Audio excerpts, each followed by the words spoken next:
Mikey's Drive Time on Brentwood and Billericay's Phoenix FM in association with Papa John's Pizza in Brentwood. And we've got R. Kelly and Happy People on the way next. And we've got a very, very, very, very, very famous lady in the studio with me now. Don't giggle. Go with it. Go with the flow. Thanks Go with the flow. Me up. Go with the flow, Lucy.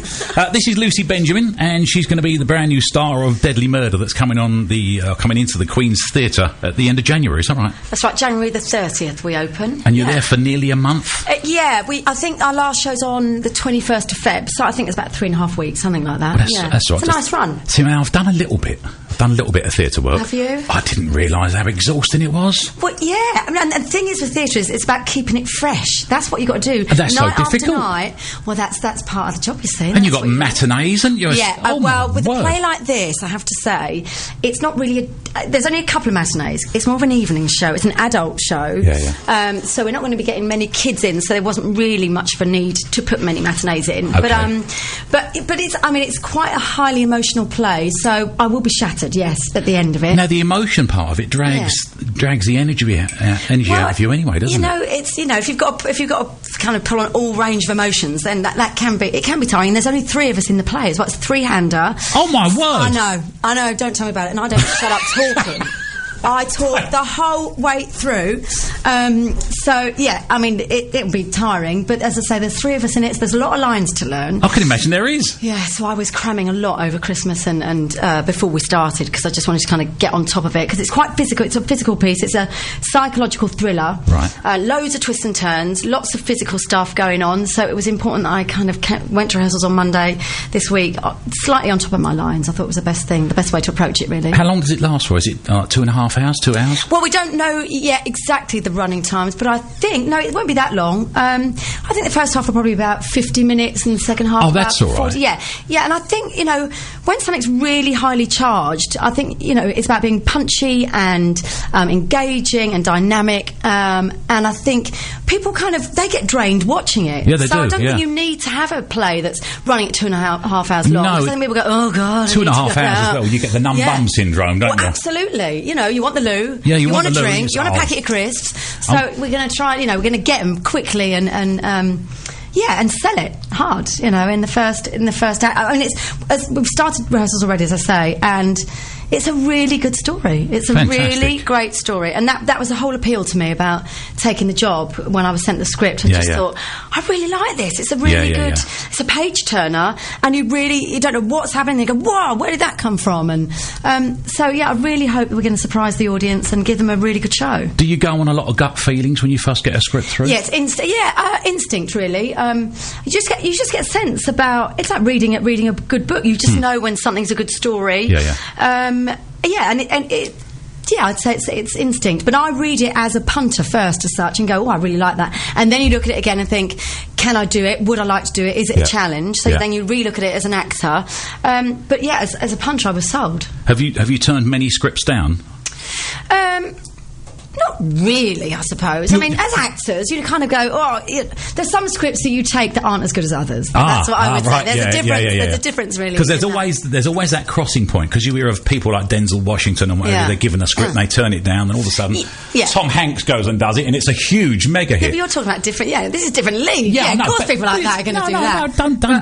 It's the same thing. It's all the same thing. It's just in a different area. I did turn down once a part on EastEnders before I got my the big role, because I just thought it was actually when Arthur Fowler was there way back. It was just to play a secretary in a solicitor's office when he was trying to divorce Pauline or something or other, and they offered me this part and I said, no, I don't want to take it. And they're like, what? It's a part on EastEnders. I went, I don't want to take it. Why? Because I was holding out for a bigger and better part. See, that's good. That's good. And I think really they kind good. of remember me from that, thinking, gosh, she was brave. That was a bit ballsy as such. And so that was kind of one of the parts I've turned down in my time, but and it paid off. Really, you've got to be brave. Well, if they want you, they want you.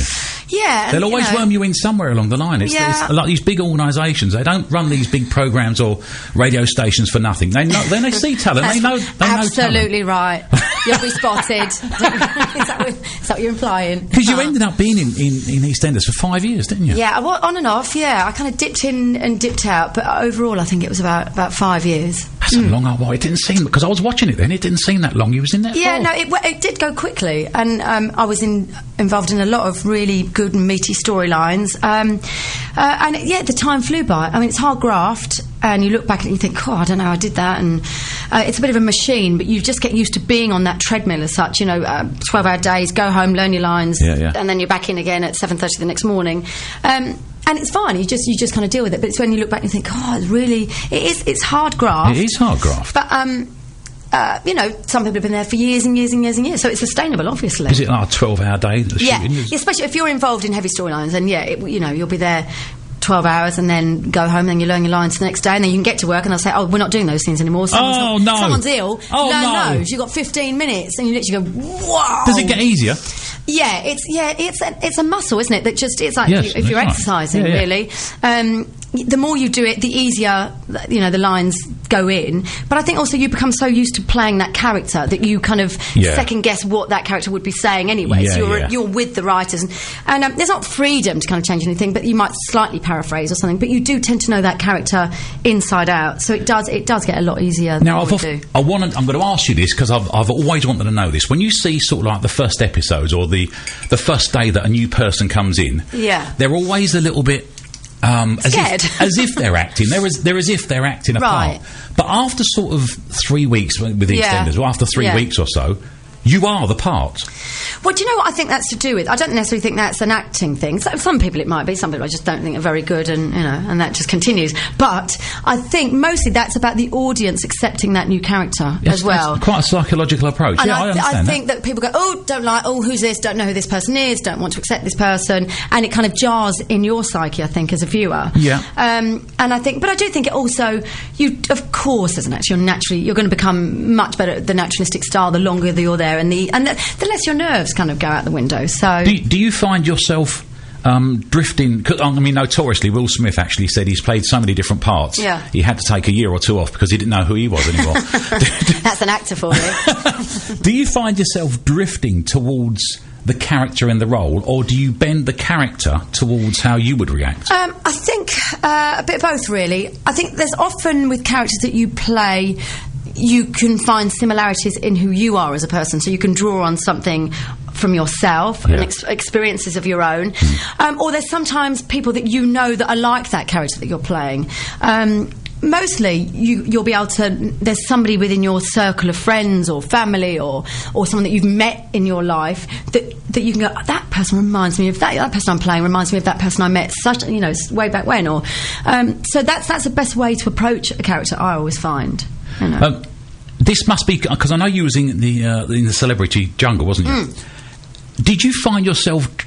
This is really complicated. Trying to act a part in there, or were you happy to just relax? Because it's very difficult for an actor to relax after they've been someone else. I think what's unusual for an actor is, in front of a camera you're playing a part, whereas in something like The Jungle, you've got to be you, and you're not used to having a camera there following you as you. The problem I found with that was about self-edit. I was always very aware of what I was saying. You have to be. Yeah, but some people are fabulous at not worrying about that, and they're always the better kind of house guests as such, or housemates, or whatever you want to call it, jungle mates. I think they're the ones that are better at being in something like that. I wasn't aware that I would self-edit, but I tried not to be like that. I tried to be free with it, but I don't know, I think I've been raised where you kind of watch what you're saying, you're careful. Yeah, I think that's most people. You have to be, you have to make sure that you don't say something's going to end up getting you in trouble or come back to bite you on the bum. That was my fear. But I really enjoyed that experience, though. There were times when you do forget about all of it. And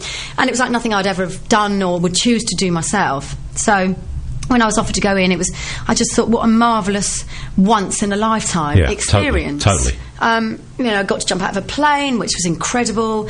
I didn't, fortunately, have to eat anything revolting. Oh, mind you, I ate a rat. I forgot that. I forgot that. I was just going to say, hold up. Is that a regular occurrence? Yeah, you can't get more vile than that, really, can you? But it did taste like chicken. Most things do, though, don't they? Frogs' legs and everything. Yeah, but I didn't have to do all that. There's revolting cocktails of bits and bobs. And, the fish's eyeball testicles and this and the other.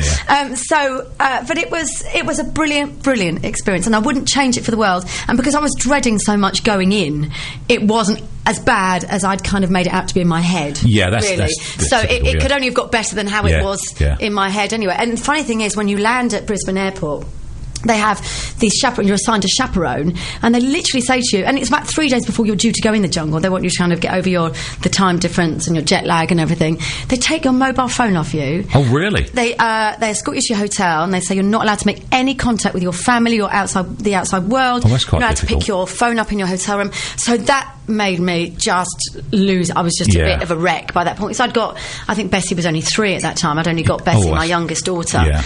And I just couldn't. That freaked me out more than the prospect of going into the jungle and living with strange people. So yeah, that didn't kind of set me on the best leg, really. And it couldn't really have got much worse than that. So I'd expected what I was going to have to do, my role in the jungle, and that was to be without any sort of social media or telephones or computers. So I'd prepared myself for that. What I hadn't prepared myself for was that kind of isolation. Give me your phone before you're even in the jungle. It's like, hang on a minute. Didn't realise that was part of the job. In the contract. Yeah, so that was really weird, and it was a bit upsetting. But the whole experience, looking back, was brilliant. Because we watch it on TV, and it's easy. What are they causing a fuss for? But you're completely isolated. Oh no, it is as it is, and people always go, "Oh, I bet you slipped a burger in this." And no, it's not like that. I know. Do you know what it is? It's because it's such a big TV show now that about 25 minutes away from the actual camp where you are and all the kind of where they set up all the obstacle courses and this, that and the other and the challenges, is a village, a filming village where, because they have to have 24-hour staff, cameramen, crew that are recording this programme, and so they have the studios as such where they do the edit, they kind of put the programme together, they have the cafeteria as such for the crew. So I think that might have been confused with people going, I've heard that you get this and you get that. No, that's crew and that's headquarters for, the making of the programme, which is about 20 minutes down the road. But it is as it is on the telly. But it seems, jumping into a tank full of snakes does seem quite dangerous on the surface. Do you sign? Is there a part in the contract that says you can't sue them no matter what? I don't remember. I suppose I should have looked at the small print a bit better than that. But as far as I know, I think you were just assured that you weren't going to die in there, and I think we were, we knew we wouldn't be bitten by anything terribly dangerous. I think if you kind of look, the little kind of alligators, I think they've got their mouths all strapped together, so they can't nip you. Oh, really? But there are times when things come into the camp, and all of a sudden security people in their camouflage gear come running into the camp and and we all have to stand back, and they get rid of all these kind of animals that just kind of come wandering in. Thank heavens they're there. Yeah. So they do have a kind of security wing around it as such for anything that untoward that comes wandering in that they might worry that might hurt you. You don't need a dirty great big spider in your sleeping bag, do you? You put your feet in. No, exactly, and that was the biggest thing that, every morning, every morning you take off your mic pack at night to go to sleep. I used to sleep on the floor because I was in a horrible camp for a while, and you'd wake up in the morning and the rats and whatever the animals had chewed through your mic pack. Oh, no, that's it. Yeah, and then right by your face. No. Right by your face. So, but the funny thing is, you get used to it. It's weird. I couldn't do that. I promise you, I went in there covered up, like literally gagging myself, like blindfolds on, things in my ears, making sure nothing would get in. And then all of a sudden you're just kind of free. You get used to the noises, you wake up and you go, something's eaten through my mic pack here. And you just become part of the whole environment, and that's what's so freeing. That's terrifying me, just talking about it. Yeah. So that's kind of pretty freaky, yeah. And then the whole shaking out your shoes and your socks in the morning before you put them on, and for fear of spiders and whatever that can. It's the what's it called, the ticks. People have. They're not good. No, they're not good. No, not happy about those ticks. Because some of them do burrow under the skin, and they have to dig them out. I didn't get any of those. I think there was one person, I can't remember who got. I think George Hamilton might have got a tick or something when we're in our camp, but they're vile. He might have taken them in with him. You never know. I've got this packet here. Let's let these free. You're also a bit of a singer, aren't you? A singist, as my friend would say. I'm an actor that knocks out a tune. That's what I very well. Not just you don't underestimate. Come on, that's really how I like to call it. You are really good, very very good. Because you won the X Factor Battle of the Stars. Yeah, I did. That was back in, I think, 2007, 6, something like that. Yeah, that's a big achievement. That's not, you don't. Yeah, no, it was.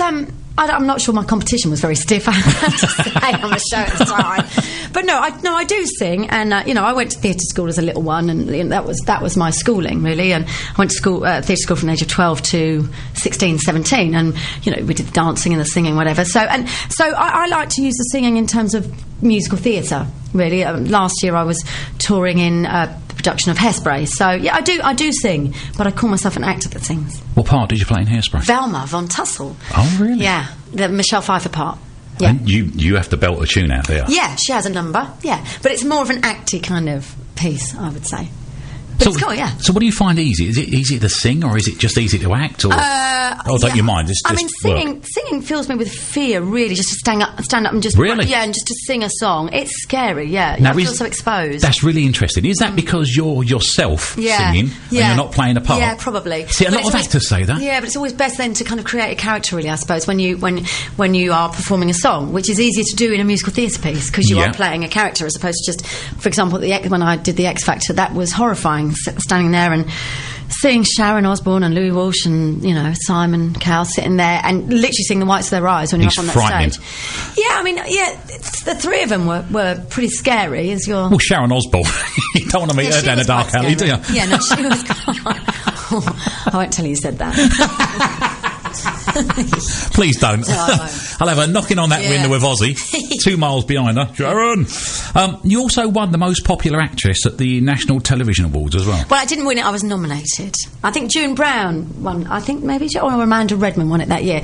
But and that was a real highlight for me. I was nominated. That's just fantastic. I was thrilled. That's a huge achievement. Yeah. Huge achievement. Yeah, I was really pleased with that. So, yeah, I've had some great times. I've had some good stuff, and yeah, it's all been good.